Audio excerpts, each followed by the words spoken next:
sahabat bahasa, selamat datang di channel YouTube MGMP Bahasa Indonesia. Di sini, sahabat bahasa memirsa pembahasan soal-soal bahasa Indonesia tingkat SMP dan MTS. Sebelum pembahasan, silakan untuk mengeklik tombol subscribe dan like. Silakan pula untuk memberikan komentar positif agar channel ini dapat terus berkembang dan membagikan konten-konten bermanfaat untuk sahabat bahasa.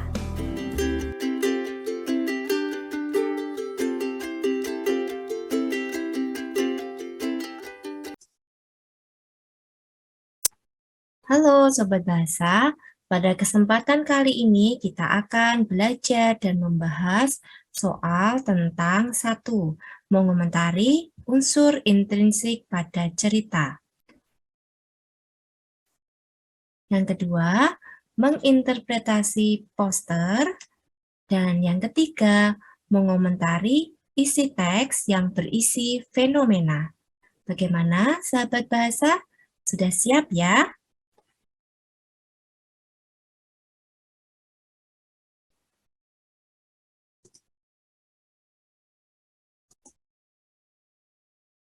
Ya, mari kita mulai di bagian yang pertama, yaitu soal tentang mengomentari unsur intrinsik cerita. Mari kita lihat soalnya bersama-sama.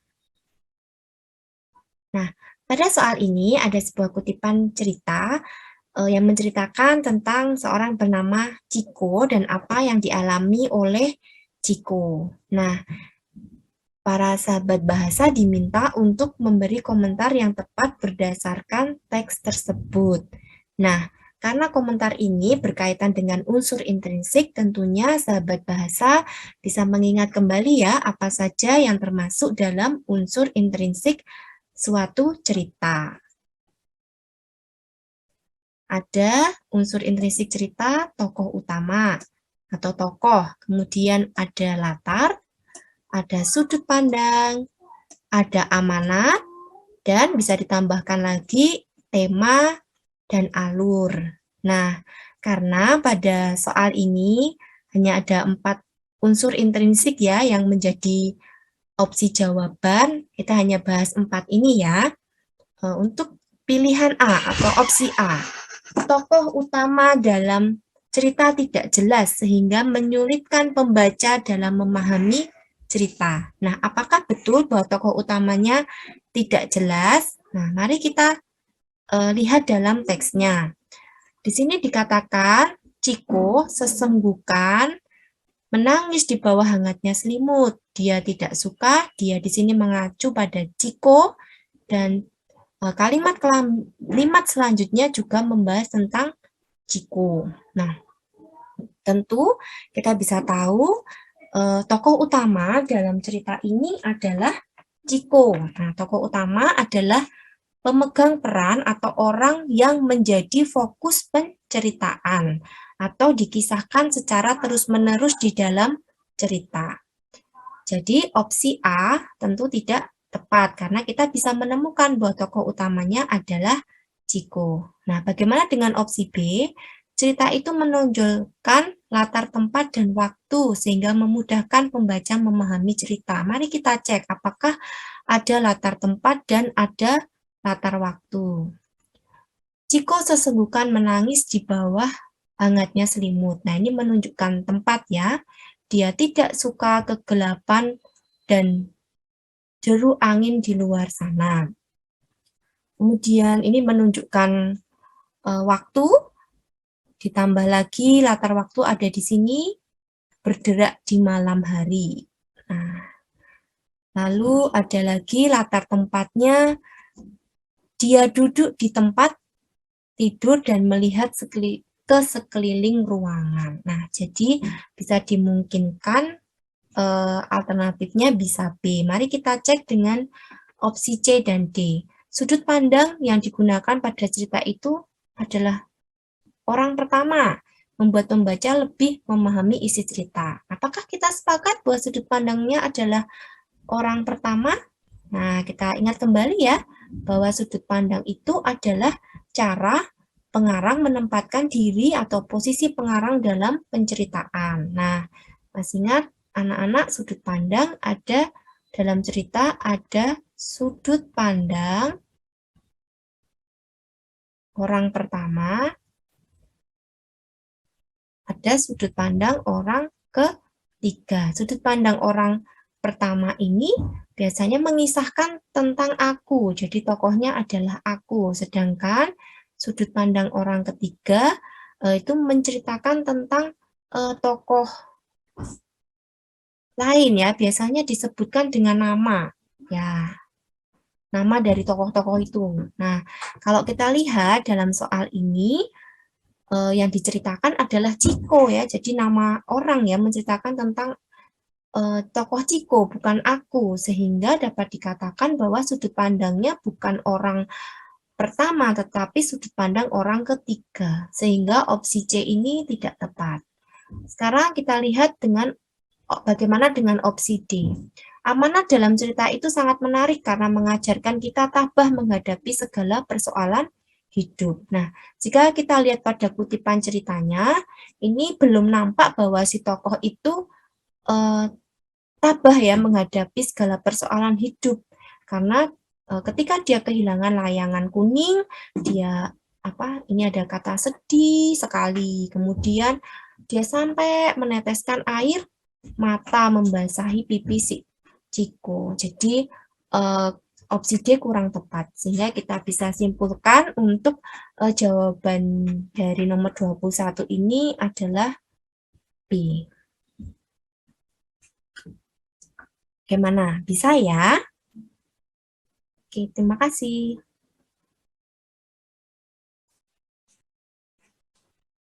Baik, sahabat bahasa, kita lanjutkan ke jenis soal yang kedua, yaitu menginterpretasi isi poster.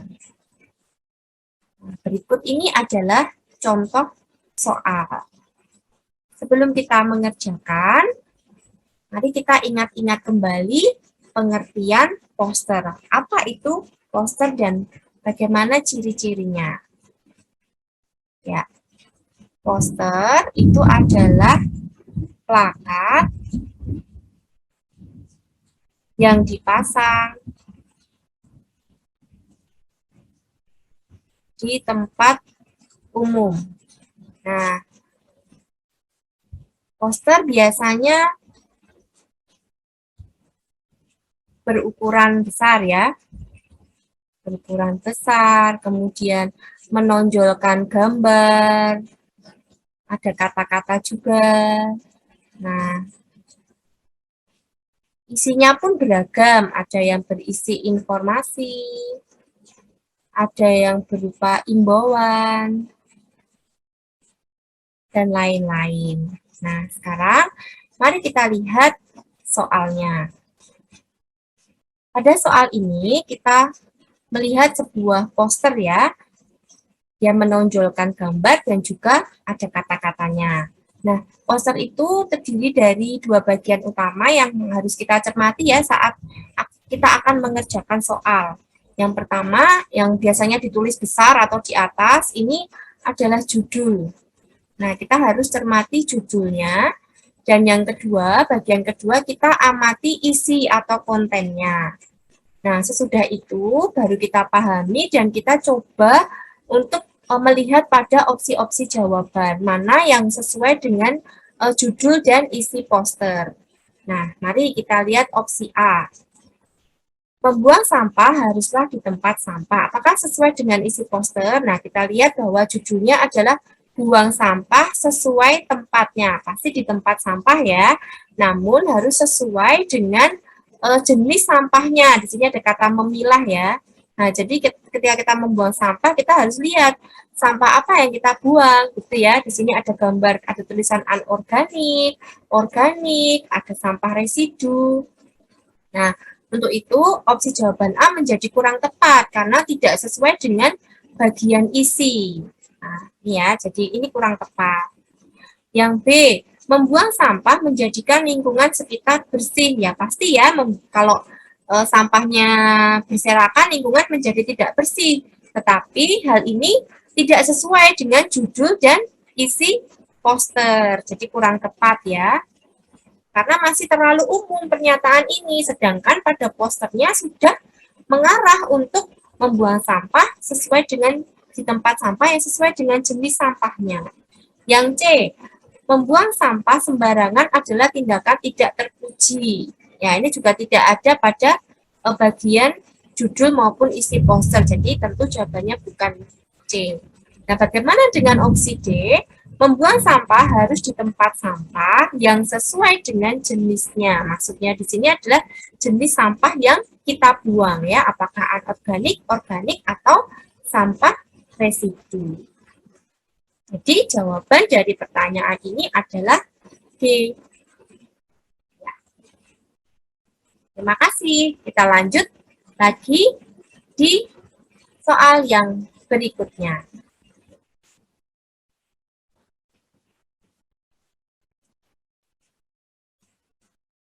Baik, sahabat bahasa, mari kita lanjutkan ke soal yang ketiga, yaitu mengomentari isi teks. Nah, sebelum kita melihat contoh soalnya, kita perlu tahu dulu ya, mengomentari itu bagaimana sih? Yang pertama, kita perlu membaca teksnya terlebih dahulu. Ya, kita harus membaca teksnya. Yang kedua, kita bisa menemukan fenomena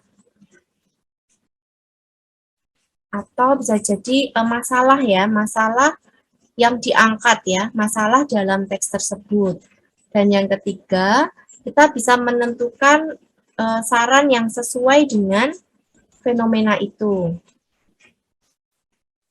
Nah, 3 tahapan inilah yang harus kita lakukan untuk bisa memberikan komentar terhadap suatu isi teks. Nah, mengomentari itu sama dengan memberi ulasan ya, mengomentari atau komentar itu sama dengan memberi ulasan atau tanggapan. Nah, mari kita terapkan pada contoh soal ya, membaca teks, menemukan masalah, kemudian mencari saran yang sesuai. Mari kita baca teksnya. Nah, jika kita membaca teks ini dengan saksama, kita akan menemukan ada suatu persoalan atau permasalahan yang diangkat. Ya, ini makanan tradisional dimungkinkan dapat dilupakan oleh generasi muda. Nah, di kalimat-kalimat selanjutnya, kita bisa lihat alasan atau sebab mengapa makanan tradisional ini bisa saja dilupakan oleh generasi muda. Yang pertama, makin sulit ditemukan. Yang kedua, tampak kalah bersaing dengan menu-menu negara lain yang merebak di sekitar. Yang berikutnya, menu dari negara lain itu dikemas dengan lebih menarik. Dan saat mereka menyantap dan mengunggah foto itu, mereka tampak lebih keren. Nah, fenomena yang ada atau masalah yang diangkat adalah makanan tradisional dimungkinkan dapat dilupakan oleh generasi muda dengan beberapa sebab ini. Nah, mari kita lihat pada opsi atau pilihan-pilihan jawaban yang ada. Apakah komentarnya adalah yang A? Generasi muda sudah tidak mengenal menu makanan tradisional. Kata sudah tidak mengenal di sini kurang sesuai ya dengan isi teks ya, karena bukan tidak mengenal tetapi mungkin dapat dilupakan ya. Jadi bukan tidak mengenal. Dalam teksnya di sini ditulis dimungkinkan dapat dilupakan. Lalu yang B, perlu ada inovasi pada makanan tradisional agar tetap digemari generasi muda. Nah, ini bisa menjadi opsi atau pilihan jawaban ya, karena di sini mengangkat permasalahan yang ada. Makanan tradisional itu mulai tidak digemari, ya kan?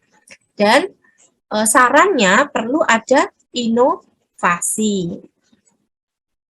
Bisa menjadi alternatif jawaban. Kalau yang A tadi salah ya. C. Menu-menu luar negeri lebih enak dan menarik dibandingkan menu tradisional. Nah, ada yang tidak sesuai, yaitu ada lebih enak di sini ya. Tadi dalam teks tidak dikatakan lebih enak ya, tetapi hanya dikemas lebih menarik. Nah, selain itu tidak ada saran ya. Kita ingat kembali tadi untuk memberi komentar kita perlu dua hal ya. Tahu permasalahan yang diangkat dan memberi saran atau masukan yang sesuai. Jadi yang C ini kurang tepat karena tidak sesuai dengan isinya dan belum ada sarannya ya. Yang keempat atau yang opsi D, perlu adanya gerakan generasi muda untuk mencintai barang-barang bangsa sendiri. Nah, di sini sudah ada sarannya, ya sudah ada saran, perlu adanya gerakan. Nah, ini adalah saran yang menarik, hanya yang kurang pas adalah masalah yang ada. Nah, di sini barang-barang bangsa sendiri, padahal pada teksnya lebih spesifik, yaitu tentang makanan tradisional. Ya, jadi opsi C kurang tepat karena kurang spesifik ya, bukan barang-barang bangsa sendiri, melainkan makanan tradisional. Jadi dapat disimpulkan untuk nomor 31 jawabannya adalah yang B. Perlu ada inovasi, ini adalah sarannya. Ini adalah saran agar makanan tradisional tetap digemari generasi muda. Ini menjawab fenomena yang ada. Ya, mungkin itu yang bisa saya sampaikan. Terima kasih. Tetap semangat belajar, sahabat bahasa. Nah, sahabat bahasa, itulah pembahasan soal-soal pada kesempatan ini. Kamu sudah selesai memirsa pembahasan soal-soal bahasa Indonesia tingkat SMP dan MTS. Semoga dengan memirsa ini, sahabat bahasa dapat meningkat pengetahuannya dan dapat mengerjakan soal-soal ujian dengan benar. Sampai jumpa pada pembahasan soal-soal lainnya hanya di channel YouTube MGMP Bahasa Indonesia. Teruslah semangat belajar. Generasi bangsa Indonesia, cinta bahasa Indonesia.